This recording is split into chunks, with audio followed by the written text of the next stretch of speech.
Solo quiero la verdad, dime solo la verdad. John Lennon, Imagine, 1971. 7 de febrero de 1964. En su primera visita a Norteamérica, John Lennon es recibido con los brazos abiertos. Pero a finales de los 60, John Lennon tenía al gobierno americano tras sus pasos. A los Lennon les grababan e intervenían sus teléfonos. Siempre comprometido. Esta es la historia del Beatle que no transigió. El FBI tomó nota de las letras que cantaba Lennon. Es la historia de agentes del gobierno que temían que estuviese involucrado en tramas para impedir una elección presidencial. Es la historia de cantantes, espías y secretos que permanecen ocultos. Era uno de los considerados radicales de los que quería deshacerse el gobierno americano.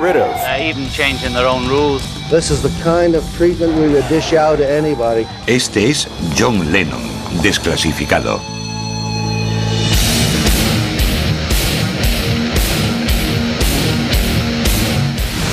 Desclasificado, John Lennon. Marzo de 1966. Los Beatles han conquistado Norteamérica, pero Norteamérica está a punto de contraatacar. Los Beatles eran desde luego una fuerza cósmica. Creo que había algo superior, llámelo como quiera, que se canalizaba a través de ellos. Su efecto en los fans es electrizante y sin precedentes, y tiene un nombre: Beatlemanía. 1966. John Lennon habla del amor de los fans en una entrevista con la prensa en la que dice: ahora mismo somos más famosos que Jesucristo. Sus comentarios sobre religión y rock aparecieron en todos los medios americanos, y John Lennon es ahora mucho más que otra de tantas estrellas del pop. Cuando John declaró que los Beatles eran más grandes que Cristo, fue cuando todo el mundo empezó a fijarse en él. Como él era el más extrovertido de los cuatro, decía siempre lo que estaba pensando. Así que creo que siempre se iban a fijar más en él que en nosotros. Sus polémicos comentarios sientan muy mal en el llamado cinturón de la Biblia. Y aunque se deshace en disculpas y explica que no es antirreligioso, su reputación de rebelde y conflictivo ha nacido. En algunos casos, la reacción contra John Lennon es aterradora. If you, as an American teenager, are offended by statements from a group of foreign singers which strike at the very basics of our existence as God-fearing, patriotic citizens, then we urge you to take your Beatle records, pictures, and souvenirs to the pick-up points about to be named.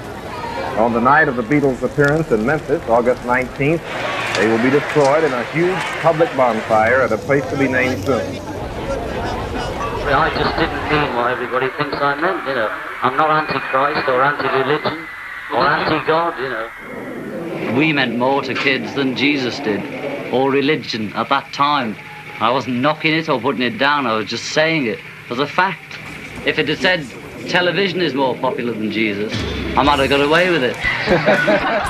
La preocupación por la seguridad es grande durante la gira de los Beatles por Norteamérica, pero la polémica se apaga poco a poco.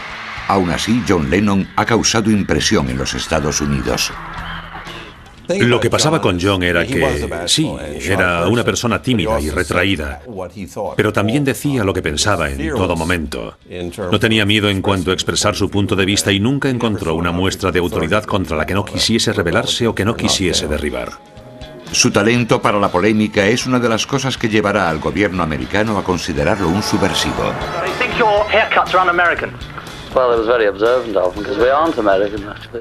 John Lennon tenía una sensibilidad muy especial. Creo que era por naturaleza irónico y sarcástico. Seems a bit silly to be in America for none of them to mention Vietnam as if nothing was happening. Los Beatles recibieron tantas amenazas de muerte tras el más importante que Jesús de Lennon que pensaron en cancelar su concierto en Memphis. George Harrison, 2000. Sus declaraciones sobre religión y sociedad no son las únicas polémicas sobre John Lennon. Su relación con la artista Yoko Ono también provoca peleas entre los fans de los Beatles. Yoko podía ser muy intimidante, era muy misteriosa para la mayor parte de los que trabajaban para ella. Era obvio que John estaba loco de amor por ella y ella loca de amor por él. Se convirtió en su esposa, su amante, su madre, su colaboradora, su inversora.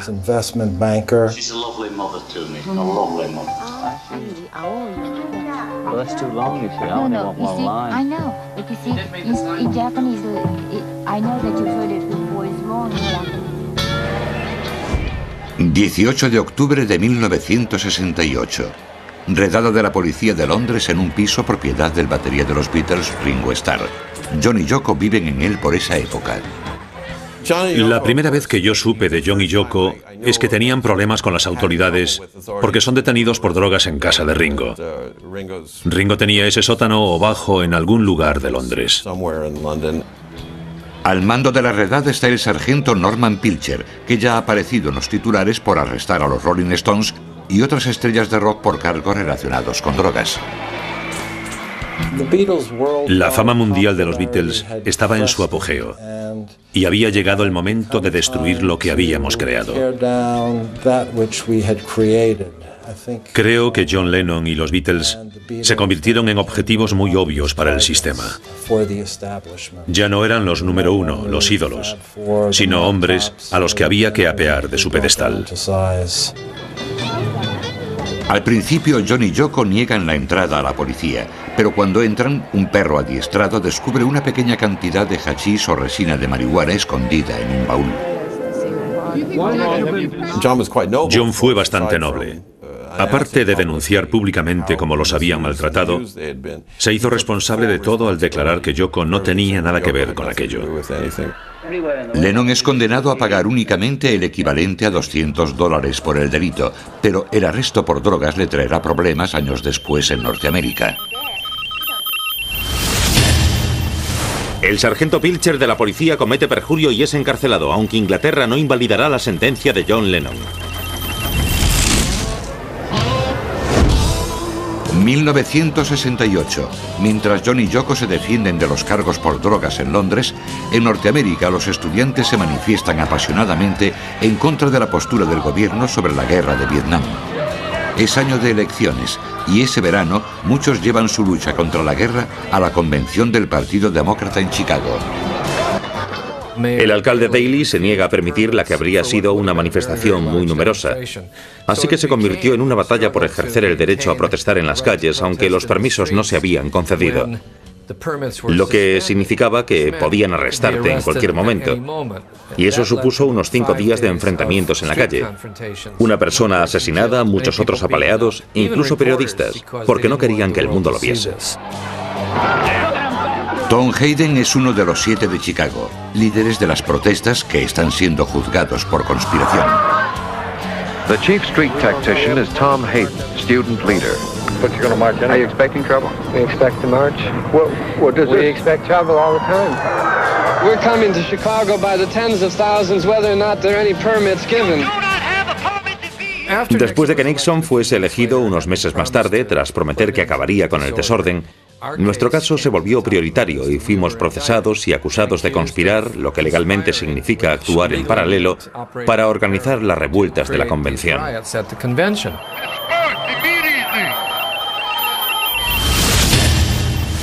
Un congresista pide al FBI que investigue a Lennon por obscenidad por aparecer desnudo en la portada de su disco de 1969.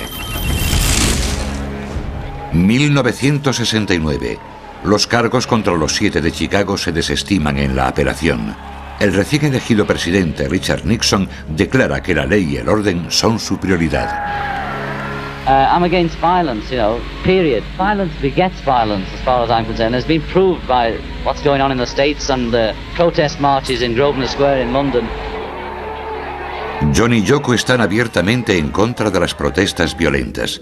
Como artistas y performers, crean eventos para los medios como permanecer en la cama por la paz en Ámsterdam y Montreal. I'm using my money and my time to promote peace. And when the money runs out, the time runs out, we should have peace by then. Pero no es el movimiento por la paz lo que llevará a John y Yoko Ono a Norteamérica. sino la búsqueda de la hija de Yoko, Kyoko Cox. Kyoko Cox era la hija de Yoko Ono, fruto de su primer matrimonio con su marido Tony Cox. Recuerdo a Kyoko como una hermosa niña. Un día Kyoko y Tony Cox desaparecieron sin dejar rastro. John y Yoko tienen que seguirlos a los Estados Unidos si quieren ver de nuevo a Kyoko. El 23 de marzo de 1970, John Lennon y Yoko Ono vuelan a Nueva York en busca de la hija de Yoko. Es allí donde toman contacto con la izquierda radical y es allí donde el FBI comienza su vigilancia. A pesar de sus declaraciones en favor de la paz, están a punto de entrar en un juego muy peligroso. Septiembre de 1971. El americano medio no cree lo que dice John Lennon. Por sus comentarios sobre los Beatles y la religión y los cargos por drogas en Inglaterra, no es ya el ídolo de Liverpool al que dieron la bienvenida años atrás. Ahora ha vuelto a Norteamérica con una misión. Yoko intentaba desesperadamente encontrar a Kyoko, hija de un matrimonio anterior con Tony Cox, que se la había llevado y la mantenía oculta. Ni John ni Yoko son ciudadanos norteamericanos, y ninguno de ellos sabe cómo encontrar a Tony Cox y a Kyoko. Su búsqueda se prolongará durante años. Creo que era un asunto muy íntimo para John y Yoko encontrar a Kyoko. Me parece que contrataron detectives privados para ello. 1971. John y Yoko se establecen en Nueva York para intentar encontrar a Kyoko y vivir juntos en Norteamérica. Casi inmediatamente se rodean por radicales neoyorquinos como Jerry Rubin y Abby Hoffman, dos de los compañeros de Hayden en Los 7 de Chicago. Apenas se dan cuenta de en qué se están metiendo. Estaban involucrados con los Panteras Negras. Apoyaban a los 7 de Chicago. Toda esa gente aparecía siempre por el apartamento. Jerry Rubin, Bobby Seale, Angela Davis. Informes desclasificados del FBI demuestran que ya estaban espiando a algunos de los nuevos amigos de John y Yoko.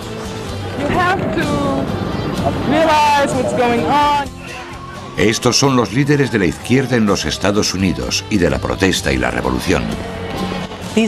Era gente sobre la que leía en los periódicos. Nunca creí que llegase a verlos, pero allí estaban. Y hubo ocasiones, creo que era el cumpleaños de Angela Davis o algo así, en las que Yoko me decía, coge este regalo y llévaselo esta noche. Y yo decía, vale, sin pensar en nada más que, wow, le voy a llevar esto a una persona sobre la que leo en el periódico. La mayor estrella es el propio John Lennon. Rubin y Hoffman intentan persuadirlo de que apoye e incluso encabece sus actividades. Yo era una pobre inocente, porque creo que era la más normal. Así que siempre confiaban en mí para hacer todo tipo de cosas con John y Yoko. Nunca pensaba en el peligro, así que no era consciente de él, pero también sabía que algo ocurría. Elvis Presley dice al FBI, el mal aspecto de los Beatles y su música sugerente fueron el comienzo de los problemas de hoy con los jóvenes. El FBI y el Departamento de Justicia toman nota de las amistades de Lennon. Activistas como Angela Davis, Jerry Rubin y Abby Hoffman ya están etiquetados como peligrosos subversivos por el FBI. Así que se formó un gran equipo con la florinata de nuestras agencias de inteligencia para poner fin a estos problemas, costase lo que costase. Tanto las protestas violentas como las no violentas de los 60 inspiran un gran temor en la sociedad norteamericana. El FBI crea archivos secretos sobre oponentes políticos al gobierno que incluyen a personas como John Lennon. Solo años más tarde los informes se desclasifican y los activistas se enteran de la vigilancia permanente. Al final conseguí los informes que el FBI había reunido sobre mí. 22.000 páginas hasta 1976. Y el primer informe trataba de cuando era un inocente estudiante y columnista de la Universidad de Michigan. Había escrito un comentario crítico con el Comité de Actividades Antiamericanas y un agente del FBI lo recortó y se lo envió a J. Edgar Hoover. La existencia de los archivos del FBI sobre gente como Tom Hayden y John Lennon es un secreto a voces en la sociedad norteamericana, pero hasta hoy nadie puede decir cuántos informes se crearon. De esos archivos dependen los norteamericanos para combatir el terrorismo doméstico y los crímenes interestatales. También era competencia del FBI, y es hoy competencia del FBI, cualquier tipo de amenaza contra los Estados Unidos, tanto desde dentro como desde fuera. Así que si existen grupos radicales o existen grupos que quieren derrocar al gobierno americano, por ejemplo, o quieren alistarse en grupos terroristas, todo eso entra dentro de las competencias del FBI. Los líderes de la izquierda en los 60 son una amenaza para la política del entonces presidente Richard Nixon y el durante muchos años director del FBI, J. Edgar Hoover. Durante el periodo de J. Edgar Hoover, el FBI tendía a confundir la legítima disensión política con los esfuerzos por derrocar al gobierno. Así que si alguien se manifestaba en contra de la guerra de Vietnam y no le gustaba el gobierno, inmediatamente era considerado sospechoso por el FBI. El FBI planea neutralizar a algunos líderes de la contracultura haciendo pública su homosexualidad. Diciembre de 1971. Jerry Rubin intenta convencer a John y Yoko para que participen en un concierto a favor de un radical llamado John Sinclair. John Sinclair era un activista político de Michigan que fue sentenciado a 10 años de prisión por posesión de 2 cigarrillos de marihuana. Obviamente no fueron los cigarrillos de marihuana los culpables de esa sentencia. Fueron sus convicciones políticas. Jerry Rubin contactó con Yoko en realidad, y le preguntó si subiría a cantar en el concierto benéfico que se organizaba para llamar la atención sobre el caso de ese chico, que pasaría 10 años en la cárcel por una pequeña falta. Rubin lo concibe como la primera parada de una gira nacional anti-Nixon. This rally is going to be the first of prison rallies all across this country, demanding that they lay down the bars and let all the prisoners out. Program is not for winding down no thing, nowhere, Richard no Nixon. Getting rid of Richard Nixon. This man Nixon and his war makers. Everybody knows. And I wish that Nixon knew it. Se llamó el concierto Liberad a John Sinclair. Fue la primera vez que intentaron conectar los proyectos contra la guerra con la música. Fue un evento fantástico. Stevie Wonder, Commander Cody, MC5, discursos de Jerry Rubin, de Bobby Seale, líderes de la nueva izquierda. The only solution to pollution is a people's humane revolution. Selling heroin. Utilizando la fama e influencia de esos artistas, los organizadores como Jerry Rubin deseaban provocar manifestaciones contra la guerra de Vietnam como parte de una gira nacional que acabaría con decenas de miles de manifestantes en la Convención Republicana de San Diego en agosto del 72. Si Rubin lo conseguía, este evento haría parecer el de Chicago en el 68 un tranquilo domingo en el parque. El FBI clasifica como secreta la letra de la canción protesta de Lennon John Sinclair, aunque aparece en su álbum de 1972, Sometime in New York City. We came here not only to help John and to spotlight what's going on, but also to show and to say to all of you that apathy isn't it, and that we can do something. El FBI estaba entre el público y tomó nota de todo lo que dijo cada uno, incluidas las canciones que cantó Lennon en esa ocasión. Dado que era el tipo de actuación y el tipo de concierto que esperaban llevar a cabo en muchos otros lugares, resulta muy significativo. La posibilidad de una docena o más de conciertos antibélicos convierten a Lennon en objeto de un espionaje todavía mayor. viaja con un grupo salvaje y radical. El FBI sospecha que está interesado en derrocar al gobierno. El archivo del FBI sobre Lennon está empezando a crecer.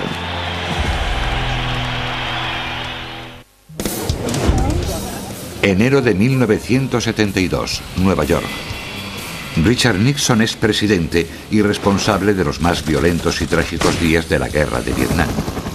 John Lennon y Yoko Ono han unido sus fuerzas a las de los más conocidos activistas contra la guerra y han provocado que el FBI abra un nuevo informe sobre ellos. No es que viesen a John como una amenaza, es que John era una amenaza real para los Estados Unidos, porque quería usar su poder, como la gigantesca celebridad que era, con cientos de millones de personas pendientes de sus palabras en todo el mundo para intentar que la guerra terminase. Según la perspectiva del FBI, el radical cambio social que los activistas propugnan a finales de los 60 y principios de los 70 parece amenazar la ley y el orden. Revueltas y bombas han dividido a la sociedad y un líder carismático como John Lennon podría incitar a muchos a actuar. Fue significativo porque 1972 fue el primer año en que se dio el derecho al voto en los Estados Unidos a los que tenían 18 años y no 21 como hasta entonces. Todo el mundo pensaba que los jóvenes eran un sector antiguerra y por ello un sector anti-Nixon, pero también se creía que los jóvenes no eran demasiado partidarios de registrarse y votar. Así que para el sector anti-Nixon y antiguerra el problema era cómo aprovechar la oportunidad y conseguir que los jóvenes se registrasen. Lennon quiso ayudar.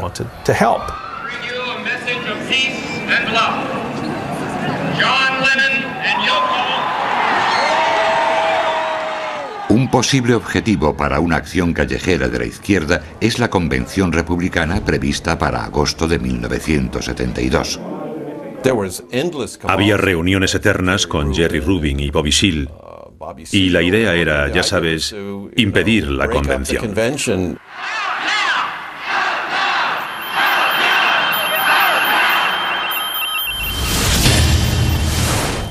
El FBI informa de que Lennon dona $75.000 a un grupo de la nueva izquierda que planea impedir la convención republicana.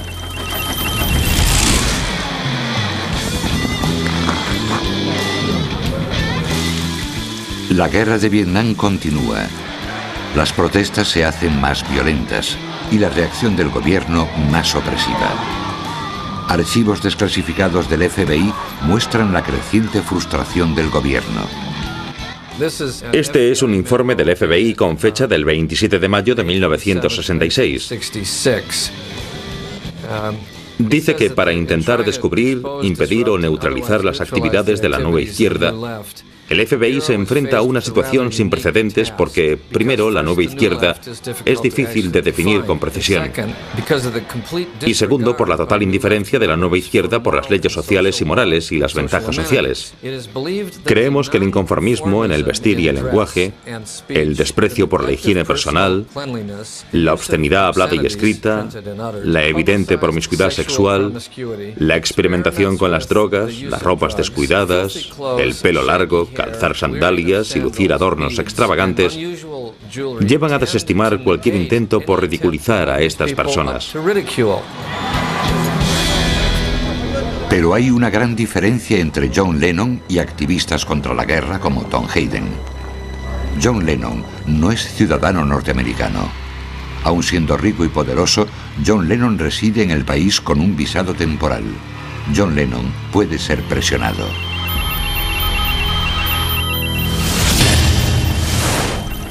Los informes del FBI afirman que John y Yoko grabaron una cinta de media hora para la radio de Vietnam del Norte. Cómo está siendo vigilado Lennon es un misterio en el 72.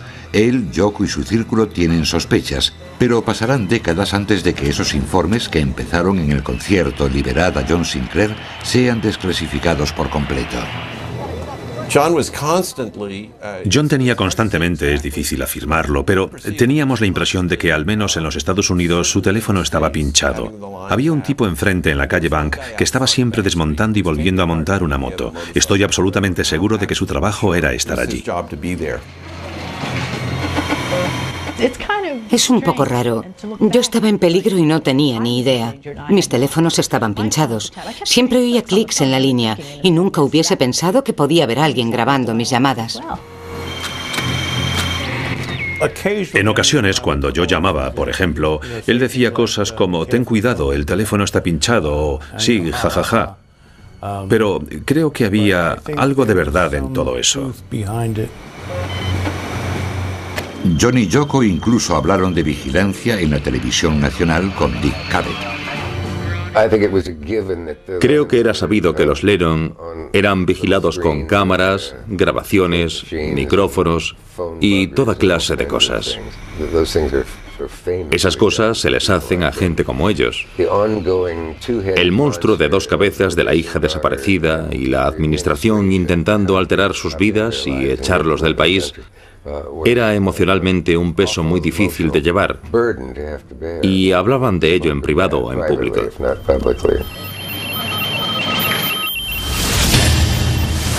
A pesar de meses de vigilancia e investigación, casi todos los informes del FBI tienen equivocada la dirección de Lennon.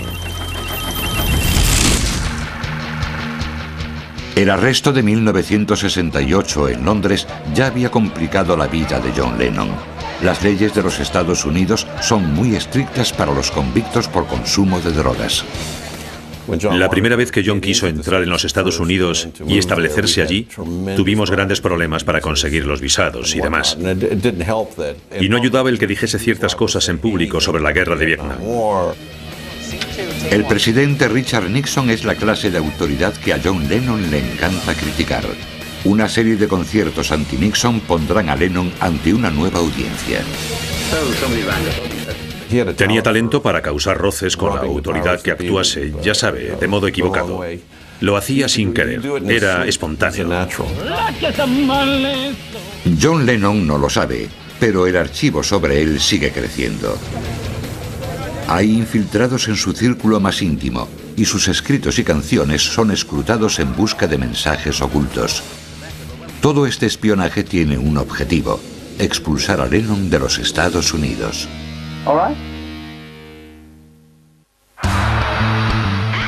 Tras hacer amistad con los líderes de la izquierda radical como Jerry Rubin y Bobby Seale, John Lennon ha atraído la atención y las iras de la derecha. La presión se centra en cogerle antes de que pueda utilizar su enorme popularidad para influir en las elecciones presidenciales del 72. If you stay in the country, will you pursue your activism? Well, I don't know what activism is. We're sort of like journalists who sing and write about it. I'd always look at every offer to help very thoroughly and decide the pros and cons. Febrero de 1972. John y Yoko caldean el ambiente. No solo son entrevistados por Dick Cavett y Mike Douglas, sino que aparecen a menudo en las noticias de la noche. John y Yoko usan la poderosa luz de los focos fijos en ellos para dejar que brillen sus amigos activistas como Jerry Rubin. Jerry Rubin. It's like a whole cultural renaissance is about to begin. Because all the people that say that the movement, the revolution is over, they ought to see what's going on right here, because it doesn't look over to me. This is like a dream. John Lennon es el hombre que atrae a las multitudes. Agentes del FBI graban las apariciones en televisión de Lennon y sus amigos para examinar sus declaraciones anti-Nixon. 4 de febrero de 1972. Mientras John y Yoko demuestran su apoyo a sus amigos de la izquierda, un informe personal y confidencial circula entre el Servicio de Inmigración y el Senado. Había un informe enviado a la Casa Blanca de Nixon. Procedía de Strom Thurmond, el senador republicano por Carolina del Sur. Informaba del plan de Lennon, de la gira nacional de conciertos para que los jóvenes se registrasen para votar. Este informe confidencial dice: líderes de la nueva izquierda radical pretenden utilizar a John Lennon como reclamo para aumentar el éxito de festivales de rock y manifestaciones. Esto proporcionará enormes cantidades de dinero a las arcas de la nueva izquierda y solo conducirá a una confrontación entre una turba controlada por este grupo y los agentes de las fuerzas del orden de San Diego. Fin de la cita. Y concluía, si Lennon fuese deportado sería una contramedida estratégica. Es una cita de uno de los documentos de los que pude obtener una copia. Antes de un mes el gobierno está trabajando duro para expulsar a John Lennon del país. Hasta que el archivo del FBI sobre él sea desclasificado, solo los documentos legales públicos pueden explicar lo que está pasando. El FBI comete un error al crear un póster de Se busca de John Lennon con la fotografía de otra persona, el amigo de Lennon, David Peel. 6 de marzo de 1972. El Departamento de Inmigración entrega a John y Yoko una orden de deportación. Well, yeah, we're a bit shocked, you know. Why? Because our daughter's here. We still haven't found her. We got a piece of paper. I can't see my daughter. It's a civil case and I have custody papers, but I can't find her. Do you have any idea where the child is right now? She was in Texas when Mr. Cox opened the proceedings there, but as we began to win, he left. And we don't know where he is, and nobody knows where he is, neither the sheriff nor the judge who put the order. No, nobody's got an idea. And if we have to go out of this country now, that means that it's synonymous to losing my child, you see, it really is. And I really don't want to do that, so it's very important for us. What's the child's name? Kyoko. Can we talk to you when you come out? All I care is really her happiness, so I just feel that she needs to see her mother as well as to see her father. Why have you been seeking her custody? John Lennon iba a ser deportado por los Estados Unidos por un supuesto consumo de droga en Inglaterra. Yo estaba en el caso como asesor. Trabajé con un excelente abogado de inmigración, Leon Wildis, para impedir esa deportación. El cargo por drogas de 1968 en Londres hace vulnerables a Yoko Ono y John Lennon, ya que según las leyes norteamericanas, una condena por posesión es suficiente para expulsar a alguien del país.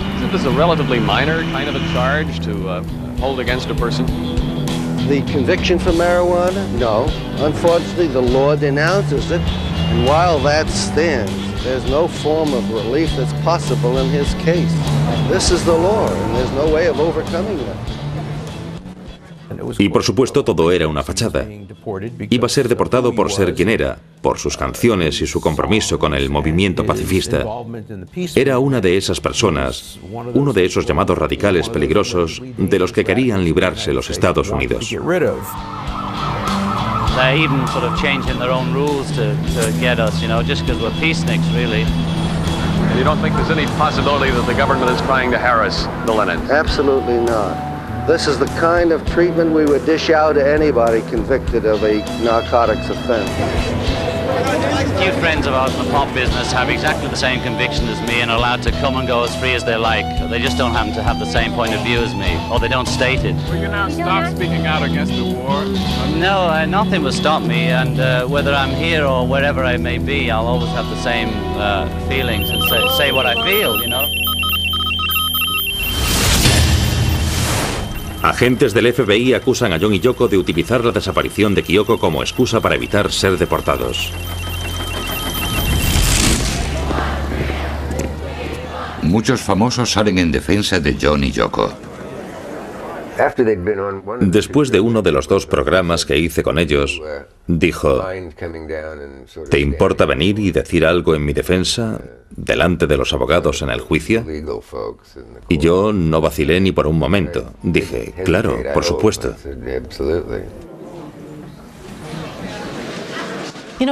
El arresto por la droga era lo único que tenía el gobierno para decir: no permitimos que entren delincuentes en nuestro país, ya sabe, condenados por drogas. Trabajaban duro para echar a John y él siempre se defendía. Quiere decir que tenía miedo, quería de verdad quedarse en este país.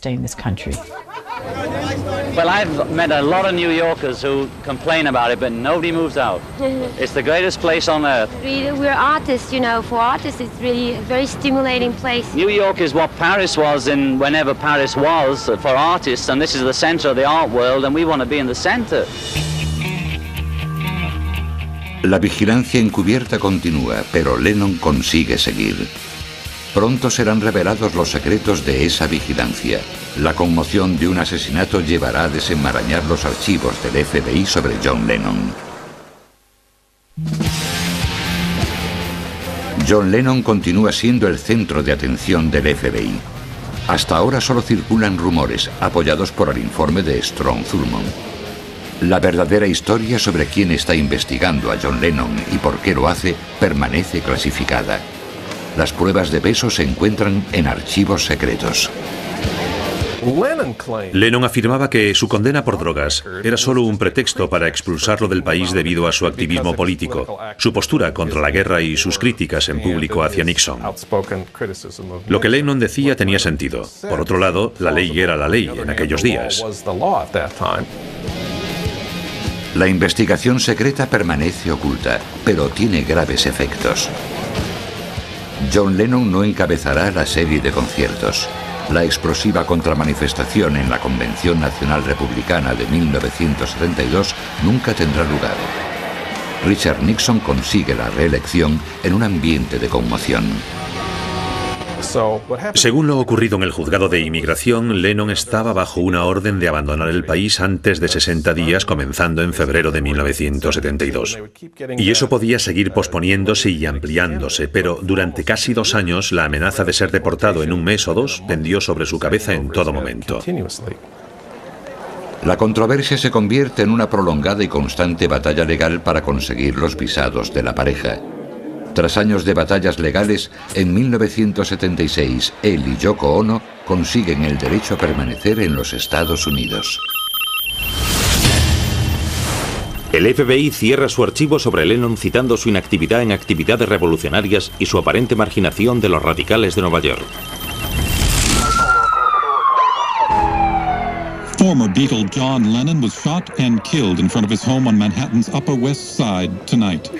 John Lennon was shot at 1 West 72nd Street. He was removed to Roosevelt Hospital. John Lennon es una de las historias más tristes. ¿Qué habría ocurrido si siguiese vivo? Pero también, ¿y si el FBI no le hubiese perseguido? Creo que todos le recuerdan como artista y músico, y un número cada vez menor de personas recuerdan que fue considerado un enemigo del Estado. Es el único caso que gané que desearía haber perdido. Si hubiese perdido ese caso, John Lennon habría sido deportado a Inglaterra, y Chapman no habría podido dispararle en las calles de Central Park. La conmoción por la muerte de Lennon se siente en todo el mundo. Para millones de personas es más que un héroe del rock and roll, más que un compositor. John Lennon es además un icono del movimiento pacifista.